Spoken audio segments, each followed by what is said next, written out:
Hey, greetings everyone. This is the first of two narrated PowerPoints that cover geologic structures. And by geologic structures, as geoscientists, we mean faults, folds, and joints. So we'll first tackle faults in the beginning of this presentation. But before we do that, let me say a few introductory words about geologic structures in general. Faults, folds, and joints are how the Earth responds to tectonic stress. And so let's distinguish stress and strain, two important concepts in this chapter.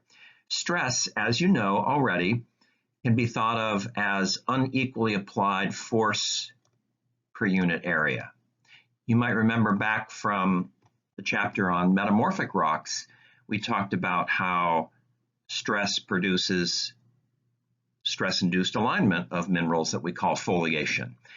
In this case, we're not foliating the rock, but we are either rupturing the rock or changing the shape of the rock. Three types of stress include compressive, tensile, and shear stress. And I think these will be intuitively obvious to you. Compressive stress is when the rock is being squeezed, as you can see in A. Tensile stress is when the rock is experiencing tension, when the rock is being stretched at a divergent plate boundary, for example. And shear stress is where the rock is not really being compressed or stretched, but instead it's being smeared in a way. That's what's called shear stress. And the important thing to appreciate is that it's stress that causes strain.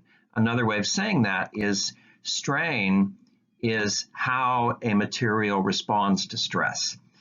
And at least in this class, we'll focus on three important strain behaviors, including brittle, ductile, and elastic strain behaviors.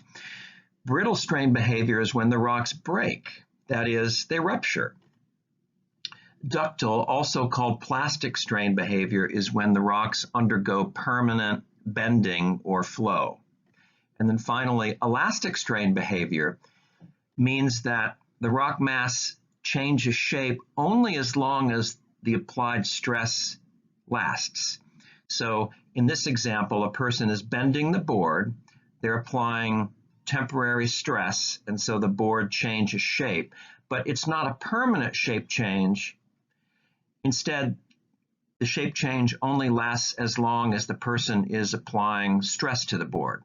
And then when they let go of the end of the board springs back to its original shape, crushing the insect in the process. Too bad for our insect in this case. So really important in this chapter to make a distinction in your mind between stress and strain. Again, that relationship is as follows. Stress is what causes strain. Another way of saying that is that strain tells us how a material is responding to stress. Here's some quick examples. Earthquake waves, which you're familiar with by now already, are a great example of elastic strain. So in the case of this P wave, which is compressive, as the P wave moves through a certain point in Earth's interior, that point is temporarily compressed, like a slinky. And then when the P wave passes by that point in Earth's interior springs back to its original shape. And same with S waves, except in this case, shear stress is being applied temporarily to the rock mass instead of compressive stress. In the case of ductile strain, a good example is folded gneiss, where the rock is deep underground at metamorphic depths of several kilometers or more. And at those depths, the rock is experiencing a lot of pressure just from the weight of the overlying rock, and it's also relatively warm. So under those conditions of elevated pressure and elevated temperature, the rock can bend and flow. But The shape change of the rock, that is when the rock develops these folds, that's permanent. So that millions or even billions of years later, when that deformed rock is exposed at the Earth's surface, the bends have become a permanent aspect of the rock. So that's an example of ductile strain. And then finally, all faults, it doesn't even matter what type of fault we're dealing with, all faults are by definition examples of brittle strain. In this case, the agricultural rows have been offset laterally by this fault, and so shear stress is being applied regionally to create the fault, but ultimately the fault itself is an example of brittle strain. Okay, on to faults. Two main types of faults that you want to be familiar with are dip-slip faults, where the movement is up or down the plane of the fault, and strike-slip faults, excuse me, where the movement is sideways or along the plane of the fault. Maybe a simpler way to distinguish dip-slip faults and strike-slip faults is that for dip-slip faults, there's a strong component of vertical motion, where one block of rock is moving up or down the plane of the fault with respect to the other block of rock.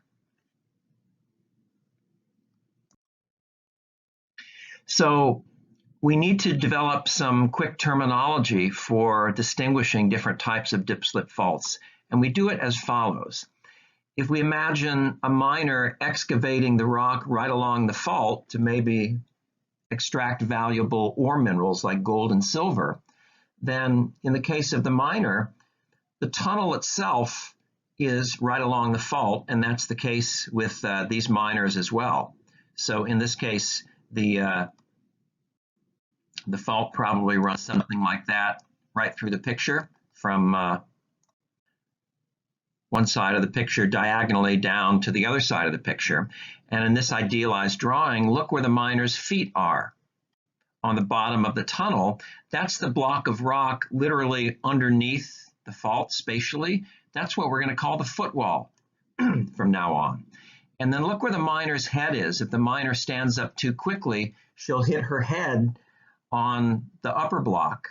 That is the block of rock that's spatially above the fault. From now on, we're going to call that either the head wall or the hanging wall. We can imagine as well that if the miner were to hang a lantern from the upper block to illuminate the dark tunnel, they would always hang their lantern on the ceiling, which is always going to be in the hanging wall of the fault. Okay, so if you're ever not sure which is the head wall or which is the hanging wall, literally put your finger on the fault and go up. If you go up vertically, you're in the head wall, also called the hanging wall. If you go down vertically, your finger is touching the footwall. So this is how we distinguish different types of dip-slip faults. A normal fault is simply a dip-slip fault where the head wall, that is the hanging wall, is moving down the plane of the fault relative to the footwall. Again, put your finger on the fault, go up, you're in the head wall. Put your finger on the fault and go down, and you're in the footwall.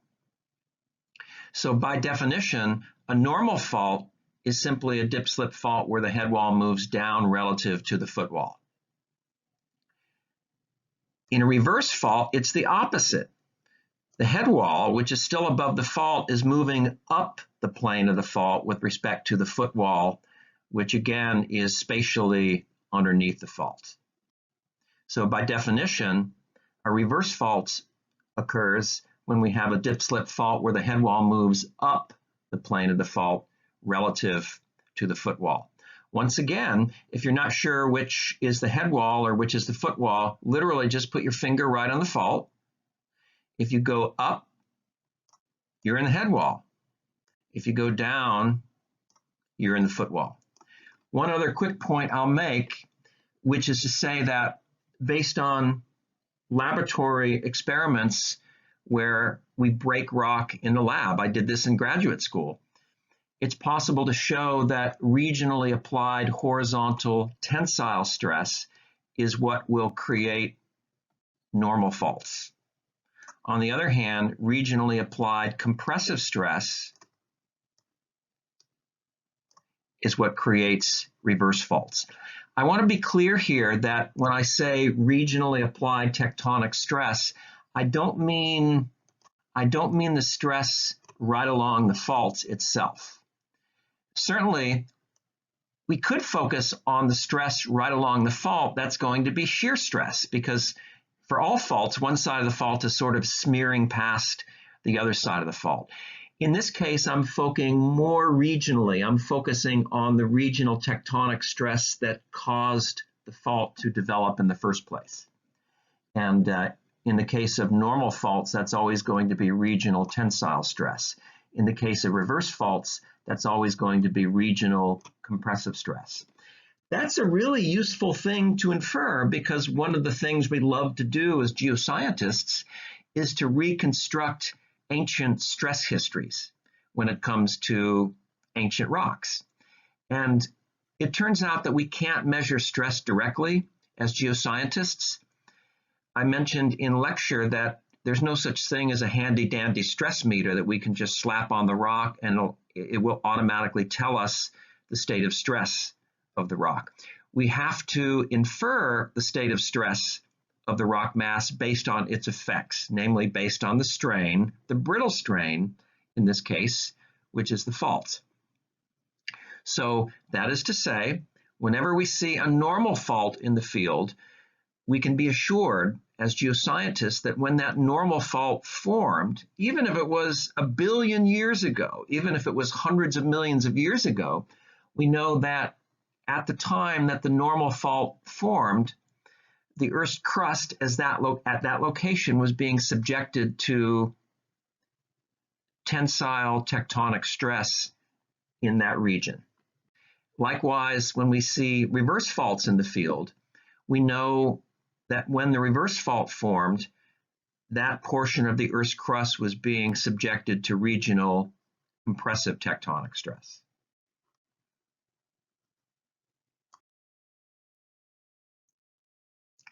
A couple of other points in terms of the terminology for describing the three-dimensional orientation of faults in the field. In this lecture course, we're going to do that in terms of two components, including dip angle and dip direction. By dip in this case, we simply mean the downward tilt of the fault. So if you picture a downhill plane, for example, then we're going to orient that tilted plane with respect to an imaginary horizontal plane. And then we're going to measure the angle that our tilted plane makes with this imaginary horizontal plane. In this class, we're going to estimate that angle, but certainly if we were in the field as geologists, and sometimes even in the lab class, we'll use a protractor to actually measure the angle that the fault plane makes with an imaginary horizontal plane. But regardless of whether we measure that angle or we estimate it, we're talking dip angle. That's just the angle that the fault plane makes with an imaginary horizontal plane. And just as a quick example, if I make an imaginary horizontal plane, you'll have to imagine that that's roughly a horizontal line. And let's say that this is my fault right here in cross-section. Then in this case, the angle is going to be about 45 degrees as it is in the diagram below. But we can certainly have other dip angles. So if that's an imaginary horizontal surface, what if our fault was oriented like this?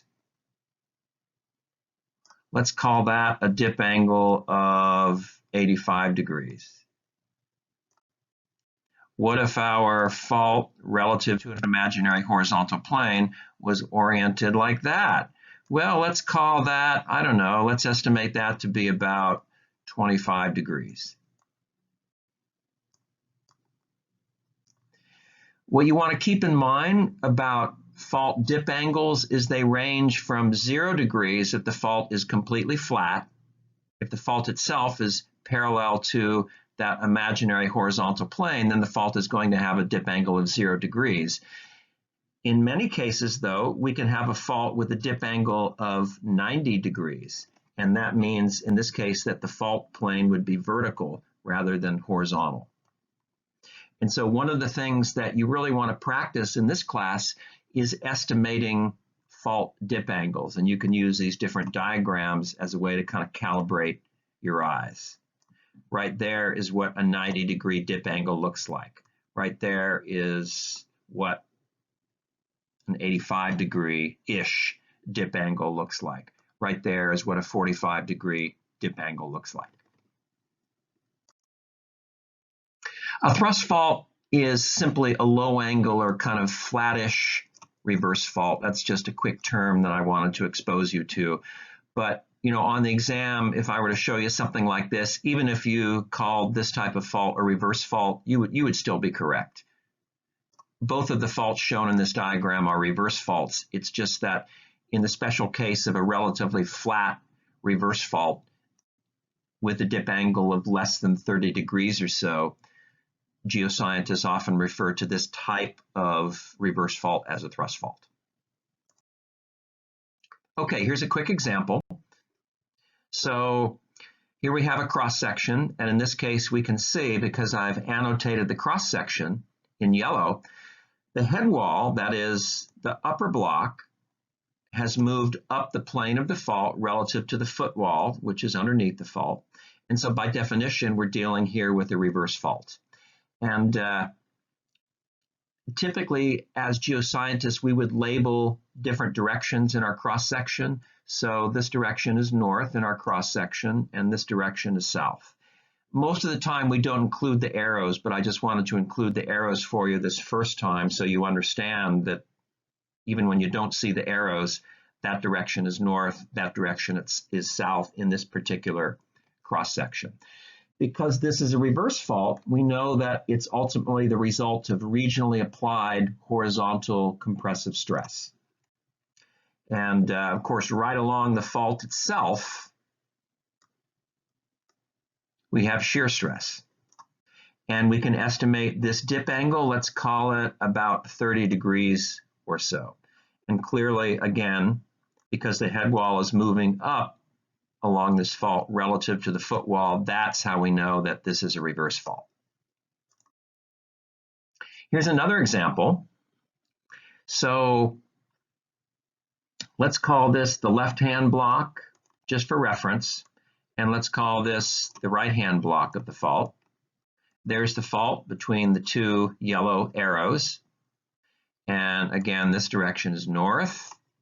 This direction is south. So for this fault, which is the head wall? Would it be the right-hand block or the left-hand block? That's easy. Again, start right along the fault and go up. Remember the rule of thumb there?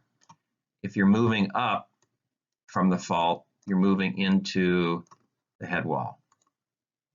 So that's the head wall.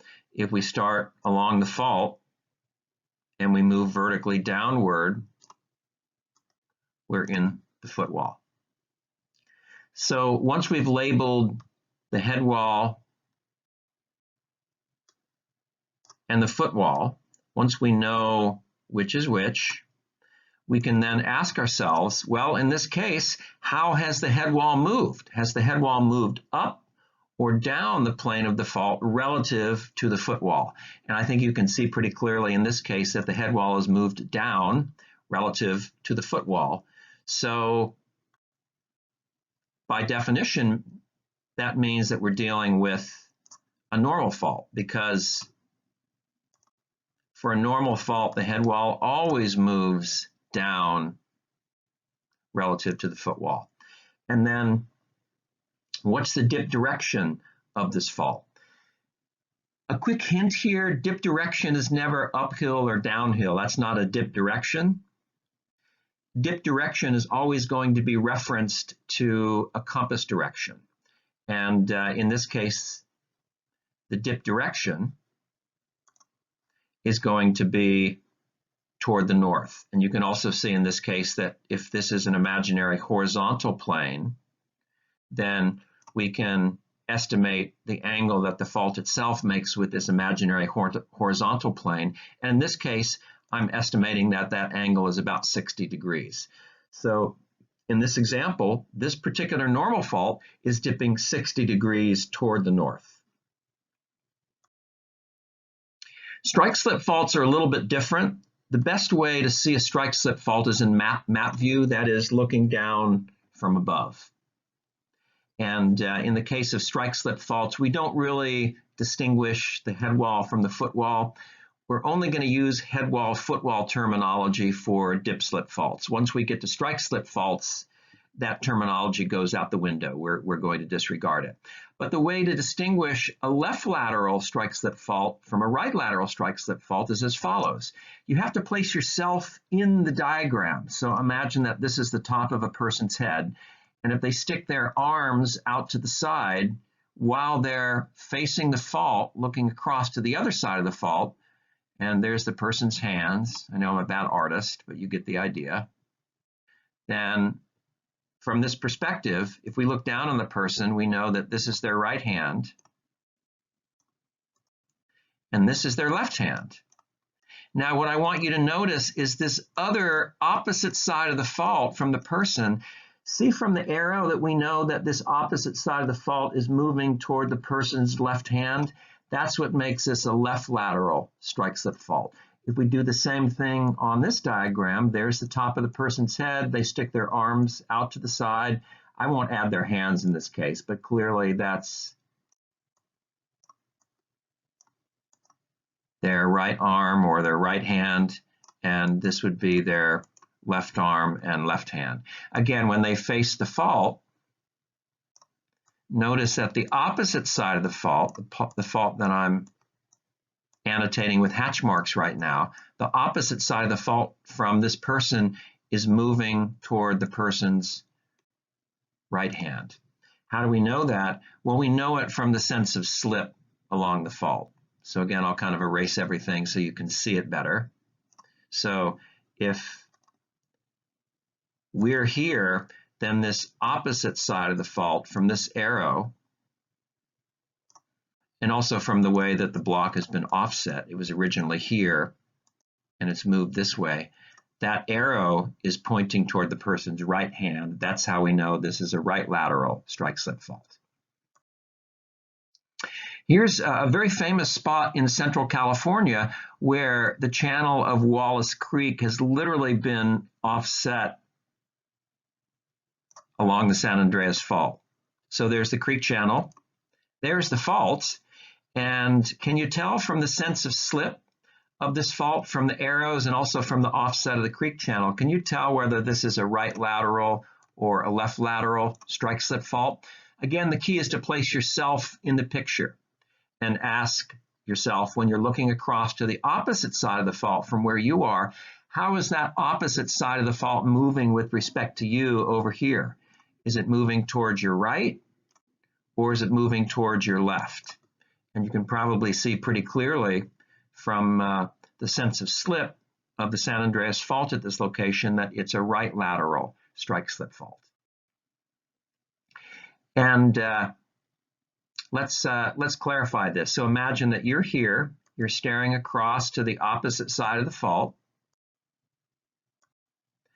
and there's someone else on the opposite side of the fault. Notice that when the fault shifts with this sense of slip during an earthquake, person B has moved toward person A's right. But interestingly, what does person B see if they're also facing the fault? What they would see during the same earthquake with the same sense of slip, they would see the same thing from their perspective. From person B's perspective, person A is moving toward their right. So all of this is to say that there's something very fundamental about this right-hand sense of slip. It doesn't matter what side of the fault you're on, you'll still get the same answer either way. This is a great example of a right lateral strike-slip fault. And by the way, for the San Andreas Fault, because the San Andreas Fault is the main plate boundary fault between the Pacific Plate and the North American Plate, this is telling us something fundamental about how the Pacific Plate on a more regional scale is moving with respect to the North American Plate.